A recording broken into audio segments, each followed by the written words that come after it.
All right, in question number 2, it's going to help to remind ourselves again a little bit about units. We should know that volts, for example, have units of joules per coulomb. We should know that current is amps, which is also coulombs per second. Another good one to know is power, which is given in units of watts, which is joules per second. Faraday's constant, 96485 coulombs per mole of electron. And maybe another good one to know here, because we end up talking about it, is ohms.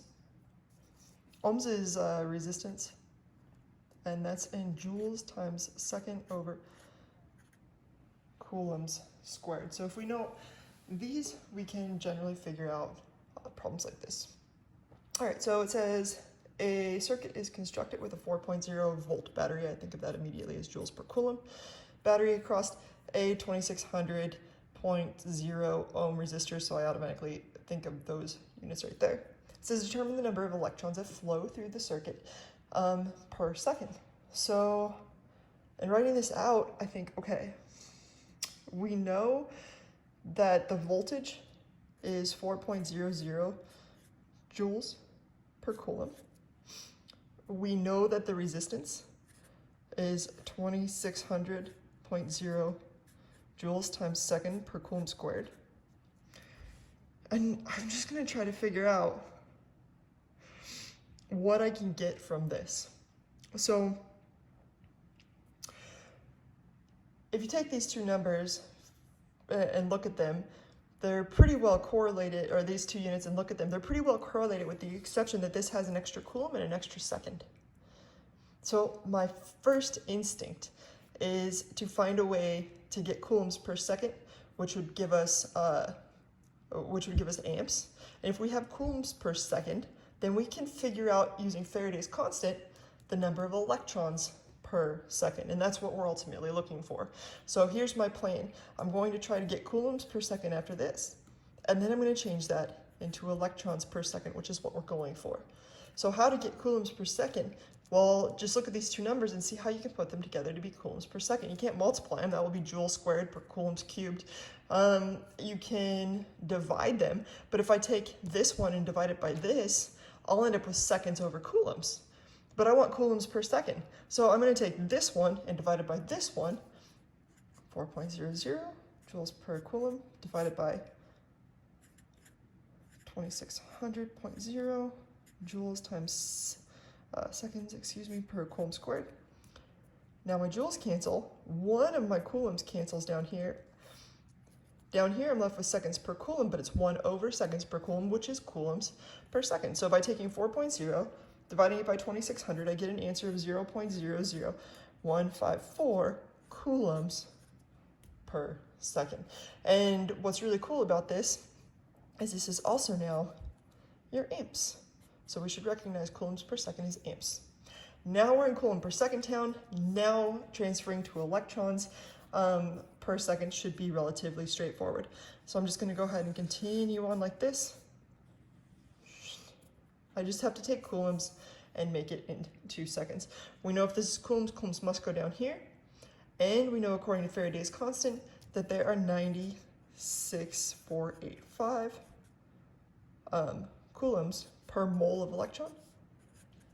Now, if the question was mole of electron per second, we'd be dunsies, but we're not. It asks for number of electrons. So that's okay. We know how to turn a mole of electrons into a number of electrons. We know a mole of anything has 6.022 times 10 to the 23rd of those things.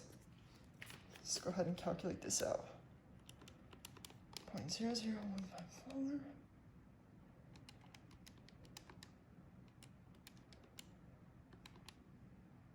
And then I'm going to divide it by 96485.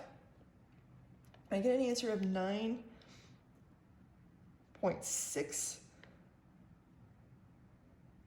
times 10 to the 15.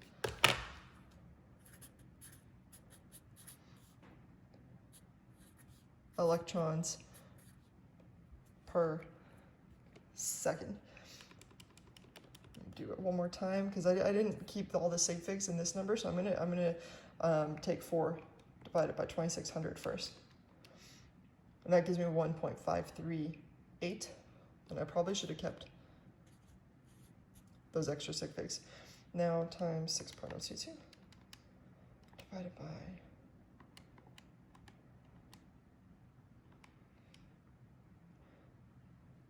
perfect. And now I get 9.60. I was getting slightly off sig figs, and I want to make sure that we're good on that, so you're not thrown on it. So I get 9.60 times 10 to the 15. That looks like an 8. That's a 5 electrons per second. All right, the next question is determine the number of electrons that would flow through the resistor for 28.07 minutes. Well, we know how many electrons flow for a second, so we can figure out how many flow through 28.7 minutes. Here's how we do it. We say, okay, we got 28.07 minutes. We know that there are, in 1 minute, there are 60 seconds. Now we're in second town. We know that in a single second that we get 9.60 times 10 to the 15 electrons. And I'm going to keep the number that's in my calculator, which is really 9.602 something. And now we're in electrons, but it asks for moles of electrons. Corey, come here, buddy. And now we can put it into moles of electrons. We know that there are 6.022 times 10 to the 23rd electrons per mole.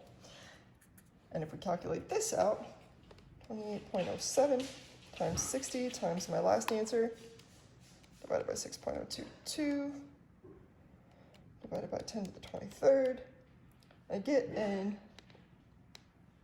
answer of 2.69 times 10 to the negative 5 mole of electrons. All right, the next question says determine the number of joules produced if the circuit is operated for 28.07 minutes. Well, we have some information here already. That is, we know the joules per coulomb already. The joules per coulomb would be the voltage up here. We're given it was 4.0 joules per coulomb.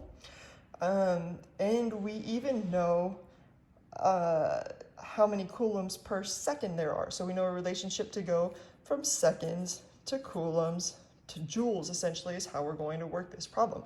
So the number of joules produced in 28.07 minutes, let's start with what we got, 28.07 minutes, come the same exact situation. We know that in a minute, there are 60 seconds. Now we're in seconds town. Now we're going to go from seconds to coulombs. So we know in a second that there are, from our amperage up here, 0.00154 coulombs. Now we're in coulomb town. Now we get to go to joules. What relates coulombs and joules is the voltage. We know that in a coulomb,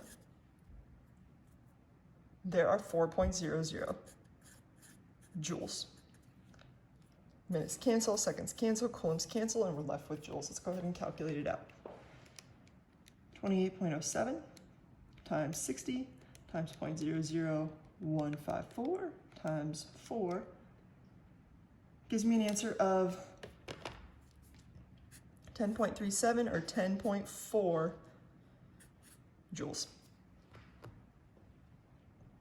All right, last but not least, determine the number of watts that would be produced from this current if the 4-volt battery were replaced. So I automatically think 4 volts. I want to write joules per coulomb, but this one looks like we're not going to be using it because it's getting replaced with a 550-volt battery.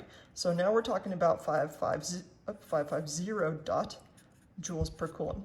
Well, that actually affects a lot because remember we calculated our amperage up here using the resistance and the voltage. And so we're going to have to recalculate our amperage in order to figure out the watts.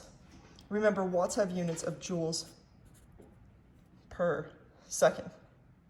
All right, so we want to ultimately get joules per second. We currently only have joules per coulomb. We need something that goes from coulombs to seconds, and that's going to be our amperage. So again, kind of what we're doing is we're going We want to go from joules to coulombs and coulombs to seconds. So let's start with what we got right here. 550 joules, and let's recalculate the amperage. So we'll divide that by 2600.0 joules times seconds over coulomb squared. And this gives us an answer of, I have no idea.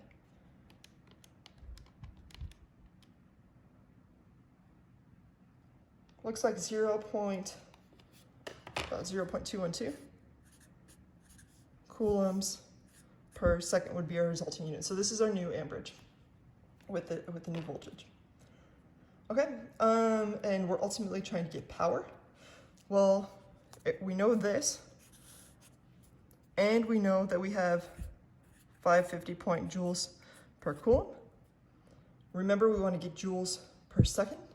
So in order to get joules per second, all we have to do is multiply those two together, because then coulombs are going to cancel and we'll be left with joules per second.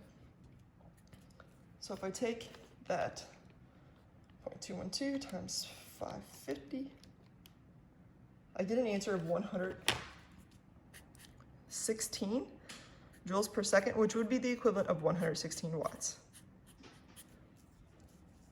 All right, so if this doesn't come instinctively to you, and it probably won't come instinctively to about half of students, I would go back and do dimensional analysis problems from the very first section and make sure that you really understand dimensional analysis. Because once you understand dimensional analysis and how units cancel, this stuff will come like that as you start to memorize that power is joules per second, that amps are coulombs per second, that volts is joules per coulomb. And then it's just a matter of putting them together in the appropriate manner to get the right units. All right, hope this helps.